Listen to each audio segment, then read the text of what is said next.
Jaring-jaring kubus dan balok, Matematika kelas 5 SDIT Jabal Nur Gamping. Assalamualaikum warahmatullahi wabarakatuh. Kelas 5 SDIT Jabal Nur. Hari ini kita akan belajar tentang jaring-jaring kubus. Jadi ini adalah lanjutan dari volume kemarin ya.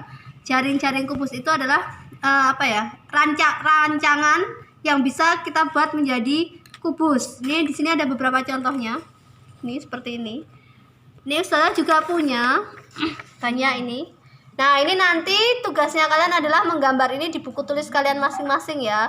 Kalau kalian punya buku tulis berpeta itu lebih bagus karena lebih mudah untuk menggambarkan jaring-jaring. Jadi kalau kubus itu syaratnya kan semua rusuknya harus sama. Maka ini satu kotak ini panjangnya harus sama semua.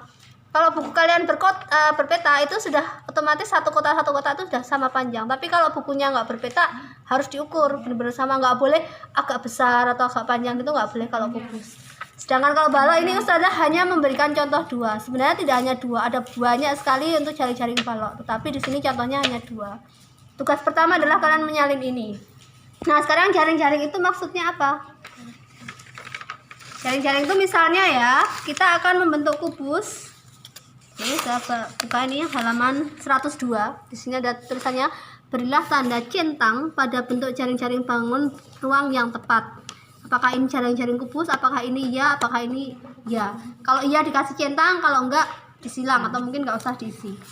Contohnya seperti ini. Saya punya ini. Lihat. Kira-kira jaring-jaring seperti ini kalau misalnya ada soal kayak gini, ini jaring-jaring kubus atau bukan? Caranya ya kalian harus mencoba digunting seperti ini, kemudian dilipat sesuai dengan rusuknya. Nah, kayak gini, ini sudah usah lipat ya. Kemudian sekarang kita buat, apakah dia membentuk kubus? Nah, oh ternyata iya, jadi kubus ini. Berarti ini bentuk seperti ini adalah jaring-jaring kubus. Sekarang kalau bentuknya kayak gini, ingat ya, jaring-jaring kubus itu dia harus ada 6 kotak. Kenapa? Karena sisi kubus ada 6. Ini kan ada 6 kotak. 1, 2, 3, 4, 5, 6. Ini juga ada 6. 1, 2, 3, 4, 5, 6. Sekarang kita buat ya. Apakah dia itu membentuk sebuah kubus? Jadi ini dilipat, atau saya melipatnya ke luar aja biar kelihatan garis-garisnya. Nah, gini. Kita akan melipat seperti tadi, apakah dia membentuk jaring-jaring kubus. Nah, ini gimana ini? Nggak bisa. Ini masih bolong.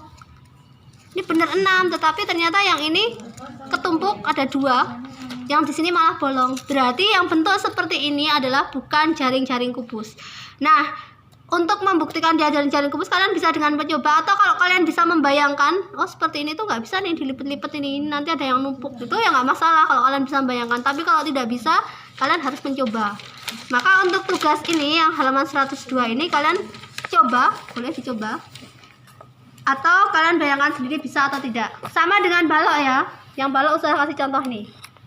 Saya punya seperti ini jaring-jaringnya, apa aja kali ya. Nah, ini jaring-jaring balok seperti ini. Ini Ustazah lipat ya. Ini sesuai dengan, kalau ini segini, ini satu sisi ya. Jadi walaupun ini ada 3 kotak gini, sebenarnya dia satu sisi. Karena kalau balok itu kan bentuk sisinya persegi panjang, beda dengan kubus. Kalau kubus itu persegi harus sama panjang semua. Sekarang kita lipat. Oh, ternyata bisa dia. Maka ini adalah jaring-jaring balok. Sekarang kayak gini, ini mirip loh ya. Lihat, mirip kan? Kita lipat. Kita lipat ya. Cek. Nih, saya lipat ini. Nah, apakah dia membentuk? Nih, perhatikan. Ini tutupnya kecil, alasnya besar. No, dia nggak nutup. Beda dengan yang ini tadi. Ini pas nih, rapet semuanya. Nih, rapet ya semuanya ya. Kalau ini enggak. Nah, ada bagian yang bolong. Ya kan? Berarti ini bukan jaring-jaring balok. Padahal mirip, kok bisa Ustazah? Iya, perhatikan. Ini sisi yang besar ini nanti dia akan ketemu sama yang ini. Yang kecil juga akan ketemu sama yang ini. Ini ketemu sama yang ini. Kalau ini gimana? Nah, ini sisinya yang besar kok ketemunya sama yang ini yang kecil. Jadi dia nggak nyambung ini. Ini yang kecil juga ya ketemu sama yang besar. Jadi kalau jaring-jaring balok itu ciri khasnya itu biasanya kalau yang bentuknya kayak gini tuh sini kecil besar, sini kecil lagi besar, nggak numpuk kayak gini, nggak yang besar besar. Atau kalau misalnya mau besar semua mah nggak apa-apa, besar besar besar besar lagi, yang sini yang kecil. Intinya kalau jaring-jaring balok itu dia akan lebih banyak kombinasinya, tetapi ketika dilipat itu harus rapet. Kalau bolong dia namanya bukan jaring-jaring balok, walaupun bentuknya seolah-olah bisa dilipat, tapi kalau bolong kayak gini nih, dia namanya bukan jaring-jaring balok. Nah sekarang untuk mengerjakan yang halaman 103 ini kuis ini ya, nanti juga kalian kerjakan. Ini saya akan memberikan contoh seperti ini. Ini dulu aja. Ini misalnya ya, misalnya angka 1 itu alasnya, maka nanti akan menjadi tutupnya angka berapa? Ini caranya kita lipat dulu. Kalau ingat ya, kalau kalian bisa membayangkan nggak masalah, tidak usah dilipat. Nah ini dibentuk dulu menjadi kubus kayak gini. Nah ini angka 1 ya, angka 1 itu pasangannya angka berapa?